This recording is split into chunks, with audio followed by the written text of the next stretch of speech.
အားလုံးပဲမင်္ဂလာပါကျွန်တော်တို့ကိုဇက် football channel ကနေကြိုဆိုပါရစေ။ကဲတာကြီးတို့တကယ်ချင်းတို့မိတ်ဆွေတို့ဆရာသမားတို့ညတော့ကျွန်တော်တို့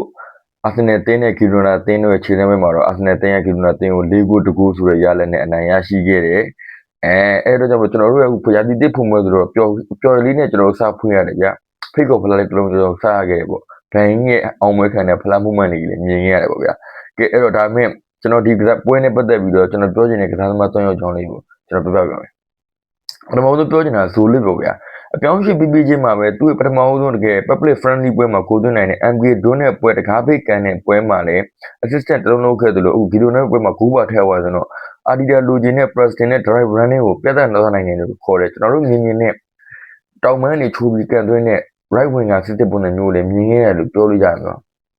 နောက်တစ်ယောက်ကတော့ Max Down 1လေးပါဗျာတက်ဆက်ချက်တော့ပဲရှိနေဒီကလေးရဲ့ confidence level တော့ဆိုးမဲစင်းပဲဗျာလုံးဝအမခံပဲ Harvard ဂိုးအတွက်ကိုလည်း assistant လုပ်ပေးခဲ့တယ်လို့သူကိုယ်တိုင်နဲ့ဂိုးသွင်းနိုင်ခဲ့တယ်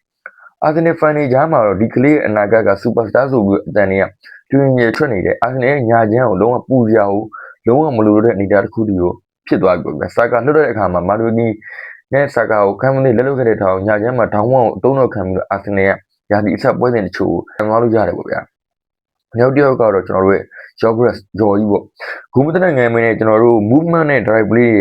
တွေက movement နဲ့ link up play တွေကအရင်ကောင်းခဲ့တယ်အာဒီတာလည်းပွဲပြီးမှဒီကစားသမား Jogres နဲ့ပတ်သက်ပြီးတော့ DRD အတွက်အရေးကြီးတဲ့အစိပ်ပိုင်းတစ်ခုဖြစ်နေတယ်ဆိုတဲ့သဘောမျိုးကိုပြောခဲ့တယ်အသင်းကလည်းသူ့ကိုအဓိက striker ပြီးဆက်ပြီးယုံကြည်ထားတဲ့လက္ခဏာမျိုးတွေမြင်နေရတယ်အဲ့ဒါကြောင့်မလို့ဂျော်ကြီးနဲ့ကျွန်တော်တို့ရဲ့ DRD နာကကျွန်တော်တို့စက်မှတ်နေလို့ရသေးတယ်ဂျော်ကြီးကျွန်တော်တို့နံပါတ်14စီကနေသွင်းကိုတွေကိုမျောလင်းလို့ရတယ်ကဲကျွန်တော်မြင်တော့တကယ်ဆိုလင်းနဲ့ထောင်းမန်းကြောင့်ဒီ level အသစ်ကိုချက်ချင်းလော်တကြီးဝယ်ဖို့လိုလေးသလားဆိုတော့စဉ်းစားကြရတော့ဖြစ်လာတယ်ဒါပေမဲ့ pre-season တပွဲတည်းနဲ့တော့အဆုံးဖြတ်မချတဲ့နေဘူးဒါပေမဲ့ကျွန်တော်ကတော့ရောက်တဲ့ကစားသမားတွေရောက်လာမယ်ဟောကလပ်ကစားသမားတွေရောက်လာမယ်လို့ကျွန်တော်ယုံကြည်နေတယ်ပြီးတော့ကျွန်တော်ဒီနေ့စမ်ဘာဒေးသွားလေးကျွန်တော် Bruno Guimaraes တည်င်းကိုလည်းကျွန်တော်တို့စောင့်ကြည့်ရမယ်ဟုတ်တယ်မလားဒီနေ့ကိုရောက်မယ်လို့ကျွန်တော်ယုံကြည်နေတယ်ပေါင်နှန်း80ဝန်းကျင်နဲ့ခိုင်မာတဲ့သတင်းတွေအရလည်းပြောတယ်ဒီနေ့စစ်ပြီးတော့ရောက်နိုင်မယ်လို့အပြီးသက်ရောက်တော့မယ်လို့ပြောတယ်ပေါ့ဗျာကဲတကယ်ချင်းတို့မိတ်ဆွေတို့ဆရာသမားတို့အတွက်ကတော့ညကပွဲမန်းစမတ်ကို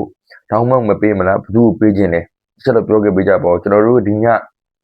နေ့မှာအာဆင်နယ်ကိုကျွန်တော်တို့စိတ်ကူးရင်ကခုန်နေတဲ့ဘရာဇီးဆန်မှာတီးသွင်းနှစ်ပုတ်တွေကဘယ်တစ်ချင်းတစ်ပုတ်နဲ့အရင်ကခုန်မဲ့ဆိုတော့ရေလုံးကြိုပြီးတော့ပျော်လဲပေါ့ဗျာအားလုံးပဲကြည့်ရှုပေးလို့အကုန်လုံးကျေးဇူးများတင်ပါတယ်